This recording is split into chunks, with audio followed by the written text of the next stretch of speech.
7 साल की बच्ची होती है जो अपना ही एक वीडियो बनाकर सोशल मीडिया पे डालती है। उस वीडियो में वो कहती है कि जो मेरे बड़े पापा हैं वो मेरे साथ कुछ गलत करते हैं। जब ये बातें मैंने अपनी दादी से बताई तो दादी ने मेरी बातों को ना समझकर वो मुझे ही डांटती है, पीटती है, कहती है फालतू बकवास मत किया कर। दादी मेरी बातों को नहीं समझती, इस कारण मैंने ये सब बातें अपनी बुआ जी से बताई। बुआ जी भी वही सब करती है जो दादी ने किया, वो भी मुझे डांटती है, पीटती है। घर में कोई भी मेरी बात को सुनना व समझना नहीं चाहता। इसी वजह से मैं ये वीडियो बनाई। देखते ही देखते वीडियो सोशल मीडिया पे वायरल हो जाता है और ट्रेंड करने लगता है। पूरे देश के अंदर, आसपास के इलाकों में, हर जगह इसी बच्ची की बात हो रही है। इस जुर्म की गूंज इतनी फैल जाती है, पुलिस तक भी पहुंच जाती है। पुलिस तुरंत इस केस पर कार्रवाई करती है और उस 7 साल की बच्ची के घर पर पहुंचती है।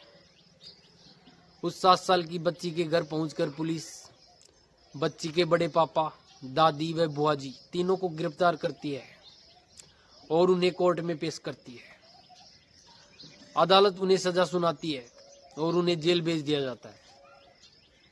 कुछ समय बीता ही था कि एक खबर सामने आती है, दिल दहला देने वाली। जिस 7 साल की बच्ची ने सोशल मीडिया पे अपना एक वीडियो डाला था, अब वो इस दुनिया में नहीं रही। किसी ने उसका कत्ल कर दिया बड़ी ही बेरहमी के साथ, जिसे सुनकर आपका भी दिल दहल जाएगा, आपके भी रोंगटे खड़े हो जाएंगे। दोस्तों, आज जो सच्ची घटना मैं आपके सामने लेकर आया हूं, यह सच्ची घटना उत्तर प्रदेश की राजधानी लखनऊ का एक इलाका लगता है, कोतवाली केसरबाग। और कोतवाली केसरबाग का ही एक इलाका लगता है खंडारी बाजार। यहाँ पर एक अपार्टमेंट होता है। इस अपार्टमेंट से 14-15 जुलाई की 2025 की रात लगभग 3:30 बजे पुलिस को कॉल जाता है और बताया जाता है कि एक 7 साल की बच्ची का किसी ने कत्ल कर दिया है। पुलिस जैसे ही ये खबर सुनती है, तुरंत पुलिस अपनी टीम के साथ मौके पर पहुंचती है। मौके पर पहुंचने पर पुलिस बच्ची के शव को देखती है और उसे पोस्टमार्टम के लिए भेज देती है। मौके पर जो औरत थी वो रो रही थी, बिलक रही थी, कह रही थी मुझे न्याय चाहिए, मुझे किसी भी तरीके से न्याय चाहिए। वो कहती है कि मैं उस 7 साल की बच्ची की माँ हूँ और वो बार बार एक ही बात दोहरा रही थी कि मुझे मेरी बच्ची के लिए न्याय चाहिए। पुलिस वाले उसे तसल्ली देते हैं और उसे समझाते हैं कि आपको बिल्कुल न्याय मिलेगा, आप सब्र रखिए। तब तक के लिए हम आपकी बच्ची के शव को पोस्टमार्टम के लिए भेजते हैं और आप कुछ औपचारिकताएं हैं उनके लिए आप हमारे साथ थाने चलिए। वहीं पर उस औरत के साथ एक युवक होता है जिसका नाम था उदित जायसवाल। ये उदित जायसवाल वहीं के आसपास का इलाका है, उदयगंज, वहां का रहने वाला है। पुलिस उसे भी कहती है कि आपको भी थाने चलना होगा। तो उदित जायसवाल भी थाने चलने के लिए तैयार हो जाता है। पुलिस उदित जायसवाल और जो औरत बच्ची की माँ होती है, उसका नाम रोशनी होता है, उन दोनों को अपने साथ थाने ले आती है और जो औपचारिकताएं थी उन्हें पूरी करती है और उनसे पूछताछ करती है कि ये घटना कैसे क्या हुआ। बच्ची की जो माँ होती है रोशनी, वो कहती है कि सर मेरी बच्ची रात को सही सलामत सोई थी और जब मेरी सुबह 3 बजे के आसपास मेरी आंखें खुलती हैं तो मैं देखती हूँ कि मेरी बच्ची की सांसें नहीं चल रही और वह मर चुकी है। तभी मैंने देखा कि कोई एक आदमी, जिसके लिए वो कहती है कि वो बच्ची का पिता है, जिसका नाम शाहरुख है, कि वो इसी अपार्टमेंट से मैंने उसे भगते हुए देखा है और वो यहां से कूदकर भाग गया। पुलिस जब ये सब बातें सुनती है तो वो बिना किसी देरी के तुरंत रोशनी का जो शोहर होता है शाहरुख, उसे गिरफ्तार करती है। शाहरुख को गिरफ्तार करके उससे पूछताछ करती है। शाहरुख कुछ भी नहीं बता पाता। पुलिस उस पे और सख्ती करती है। पुलिस की सख्ती करने के ऊपर शाहरुख कहता है कि सर, मुझे सच में कुछ भी नहीं पता है, जो कुछ पता है वो इसे ही पता है, क्योंकि 25 मई से मैं इस रोशनी के साथ नहीं रह रहा हूं, क्योंकि ये मुझे मालूम था कि ये मुझे किसी न किसी तरीके से, ये मुझे कहती थी कि मैं तुझे किसी न किसी तरीके से फंसा दूंगी, और मुझे यकीन था कि ये मुझे किसी न किसी तरीके से किसी चीज में फंसाएगी। इस वजह से 25 मई से मैं इसके साथ नहीं रह रहा हूं। तब से ये अकेली ही रहती है, और इसने जो कुछ किया है, जो कुछ षड्यंत्र रचा है, ये सब मुझे फंसाने के लिए रचा है। तो सर, मेरा निवेदन है कि मुझे कुछ भी नहीं मालूम, आपको जो कुछ पता करना है वो इसी से पता करें, इसी को सब कुछ पता है। इन सब बातों को पुलिस गहराई से सुनती है और समझती है, और भी कुछ शाहरुख बताता है उनके बारे में। ये सब बातें सुनकर पुलिस को यकीन हो गया कि जो कुछ हुआ है उसमें, उसके बारे में रोशनी को सब कुछ पता है। उधर पोस्टमार्टम की रिपोर्ट आती है, और पोस्टमार्टम की रिपोर्ट ऐसी चौंकाने वाली आती है जिसे सुनकर रूह कांप जाए। पोस्टमार्टम की रिपोर्ट में आता है कि जो बच्ची की मौत हुई है वो 36 से 48 घंटे पहले हुई है, और बच्ची के शव में बड़ी मात्रा में कीड़े पड़ चुके हैं। पुलिस जैसे ही इस रिपोर्ट को पढ़ती है और सुनती है, पुलिस का दिल दहल जाता है। पुलिस की शक की सुई तुरंत रोशनी के ऊपर जाती है, और जो शक की सुई थी इतनी गहरी हो गई, क्योंकि रोशनी का जो बयान था और पोस्टमार्टम की जो रिपोर्ट आई उसमें रात दिन का फर्क था। पोस्टमार्टम की रिपोर्ट कहती है कि बच्ची की मौत 36 से 48 घंटे पहले हुई है, लेकिन रोशनी कह रही थी कि मेरी बच्ची तो रात को सही सलामत सोई, और सुबह 3 बजे के आसपास जब मेरी आंखें खुली तब मैंने देखा कि उसकी मौत हो चुकी है। पुलिस को यहीं से पूरा यकीन हो गया था कि जो इस घटनाक्रम में, इस मौत के पीछे रोशनी का ही हाथ है। अब पुलिस सख्ती से पूछताछ करती है रोशनी से, और उससे कहती है कि आपने इस हत्याकांड के बारे में इतनी लेट से जानकारी कैसे दी। रोशनी कहती है कि नहीं सर, मैं तो झूठ नहीं बोल रही, मैंने यही सब हुआ कि मेरी बच्ची रात को सही सलामत सो गई थी, और सुबह 3 बजे मेरी आंखें खुली तो वो मर चुकी थी। अब रोशनी के साथ में जो एक युवक था, उदित जायसवाल, पुलिस उसको भी पूछताछ के लिए बैठाती है और उससे भी सख्ती से पूछताछ करती है, लेकिन उदित जायसवाल पुलिस के सवालों के सामने ज्यादा समय टिक नहीं पाता और वो घबरा जाता है। उदित जायसवाल के घबराने पर वो सब कबूल करने लगता है। वो कहने लगता है कि हाँ सर, ये जो कुछ हुआ है इसके अंदर उन दोनों का ही हाथ है। उदित जायसवाल और रोशनी, जो बच्ची की माँ है, इन दोनों का ही इस पूरे हत्याकांड में हाथ है। वो इस चीज को कबूल करता है। कबूल करने पर पुलिस अब उससे गहराई से पूछताछ करती है। तब उदित जायसवाल बताने लगता है कि हाँ सर, घटनाक्रम 13 जुलाई 2025 के दिन रोशनी और उदित जायसवाल दोनों शारीरिक संबंध बना रहे थे, बिल्कुल न्यूड अवस्था में।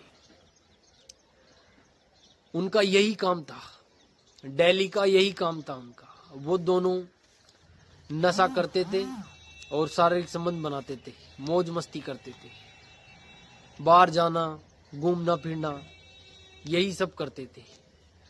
लेकिन 13 जुलाई को 13 जुलाई को जब वो लोग इस अवस्था में, नूड अवस्था में शारीरिक संबंध बना रहे थे, उसी वक्त वहां वो 7 साल की बच्ची आ जाती है और वो बच्ची छुप कर देखती है कि उसकी जो माँ है वो क्या कर रही है।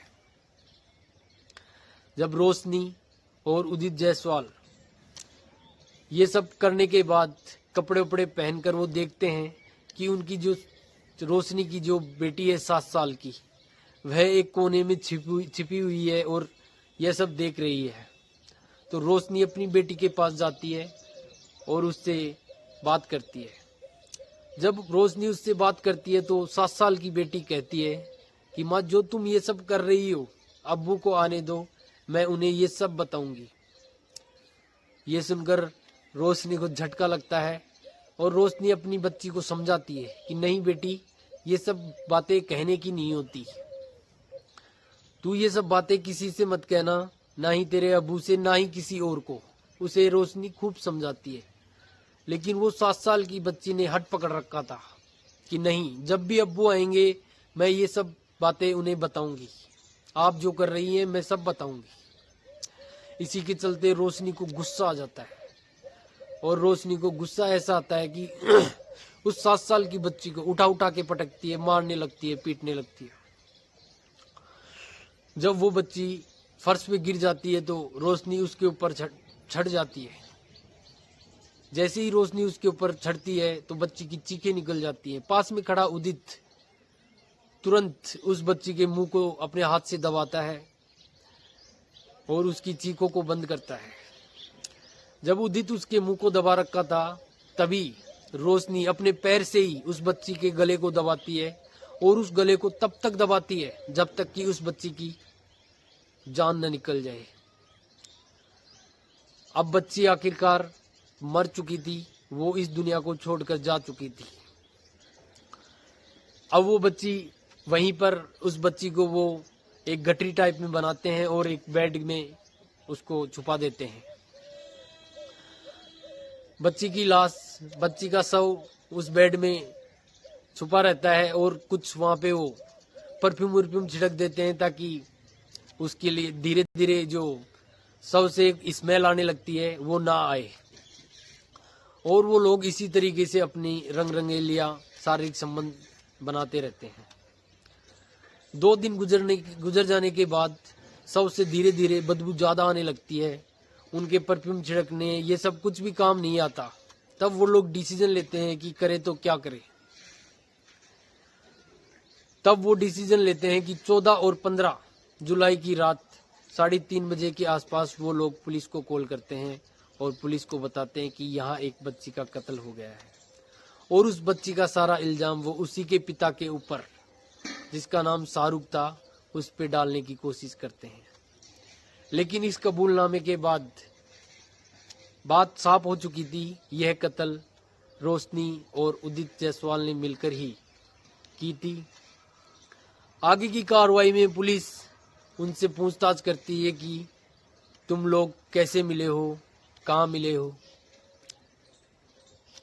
तब रोशनी बताती है कि रोशनी एक बार डांसर है, वो जिस बार में काम करती है वहीं पे उदित जायसवाल आया करता था और रोशनी को यही सब शौक थे, घूमना फिरना, अय्याशी करना, लड़कों के साथ शारीरिक संबंध बनाना। तो उदित जायसवाल के साथ भी इसके संपर्क होते हैं और उसी बार के अंदर ये लोग संबंध बनाते हैं और धीरे धीरे इनमें प्यार हो जाता है। प्यार होने के बाद ये लोग काफी बार शारीरिक संबंध बनाते हैं जब भी इन्हें मौका मिलता है। इनकी प्लानिंग इस तरीके से चल रही थी। जांच में सामने आता है कि जो शाहरुख है, रोशनी का शोहर, उसकी मुलाकात भी इसी बार डांसर में हुई थी, इसी बार में हुई थी जहां रोशनी डांस किया करती थी। शाहरुख अच्छे ठीक पैसे वाला था, तो जैसे रोशनी से इसकी मुलाकात होती है तो दोनों में प्यार हो जाता है। प्यार होने के बाद दोनों शादी कर लेते हैं। इन दोनों को, इस शादी को 8 साल बीत चुके थे शादी के 3 साल बाद इन्हें एक बच्ची होती है। बच्ची होने के बाद धीरे धीरे दोनों में तनाव बढ़ने लग जाता है और तनाव ऐसा बढ़ता है कि अब रोशनी को किसी और मर्द की जरूरत थी शायद, इसी वजह से उसकी ख्वाहिशों को पूरा कोई और मर्द पूरा करता तो वो बार के अंदर उदित जायसवाल के मुंह लग जाती है और उसके प्यार में फंस जाती है। और इन दोनों का प्यार इतना गहरा जाता है कि इन्होंने ये सब ठान लिया कि रोशनी की जिंदगी में जो भी कोई है उन सबको एक एक कर रास्ते से हटा दिया जाए ताकि इनको कोई रोकने वाला ना हो। जैसे जो मैंने वीडियो की स्टार्टिंग में जो एक बात बताई थी कि 7 साल की बच्ची ने एक वीडियो बनाकर डाला था। दोस्तों, पुलिस की कार्रवाई में, पुलिस की जांच में यह सामने आता है कि वो जो वीडियो होता है उस बच्ची से रोशनी ने ही दबाव बनाकर उसे समझाकर कि इस तरीके से तुझे वीडियो बनाना है, रोशनी ने ही उस बच्ची के जरिए वो वीडियो बनवाया था ताकि जो घर के अंदर उस 7 साल की बच्ची का जो बड़े पापा, दादी, बुआ जी जो रहते थे उन सबको रास्ते से हटा दिया जाए। इस तरीके से उस वीडियो के जरिए उन सभी को रोशनी रास्ते से हटवा देती है। अब घर के अंदर सिर्फ रोशनी और उसकी 7 साल की बच्ची और शाहरुख रहते थे, लेकिन जैसे ही समय के साथ साथ धीरे धीरे उनमें झगड़े इस कदर बढ़ने लग जाते हैं कि रोशनी शाहरुख को खूब लड़ाई झगड़ा करती और उसे मारती पीटती और उसे हमेशा धमकी देती कि मैं तुझे भी इस तरीके से फंसा दूंगी जैसे तेरे परिवार को फंसाया है और तुझे भी मैं अपने रास्ते से हटा दूंगी। यही सब चीजें जब हो रही थी तो शाहरुख इन चीजों को समझकर वो रोशनी से अलग रहने का डिसीजन लेता है और वो 25 मई से ही उससे अलग रह रहा था। जैसा कि रोशनी ने बताया था कि उसकी हत्या उस बच्ची की हत्या उसके पिता शाहरुख ने की है और यहाँ से कूदकर भाग गया। उसमें यह भी खबर सामने आती है कि दोस्तों, जो शाहरुख जो होता है उसका किसी एक्सीडेंट में पहले ही पैर टूटा हुआ था, उसके पैर में तो रोड डली हुई थी, वो क्या किसी छत के ऊपर से कूदता। और वो जब मिला था वो बिल्कुल सही अवस्था में था, लेकिन एक अपाहिज जिसके पैर में रोड डल रही हो वो क्या छत से कूदकर किसी का मर्डर करता। तो इसी तरीके से अब जब बच्ची की हत्या कर देते हैं ये लोग, रोशनी और उदित जायसवाल, तब इन्होंने जो डिसीजन लिया तो उस डिसीजन में ये लोग यही सोचते हैं कि इस बच्ची का जो इल्जाम है वो शाहरुख के ऊपर डाल देंगे और उसे भी अपने रास्ते से हटा देंगे। बच्ची तो उस रास्ते से इनके रास्ते से हटी गई और बचा एक शाहरुख, जिसे भी इन्होंने सोच लिया कि इसे भी अपन इसी केस के अंदर फंसाकर अपने रास्ते से हटा देंगे। उसी को हटाने के चक्कर से और ये सब घटनाक्रम जिस तरीके से हुआ है दोस्तों,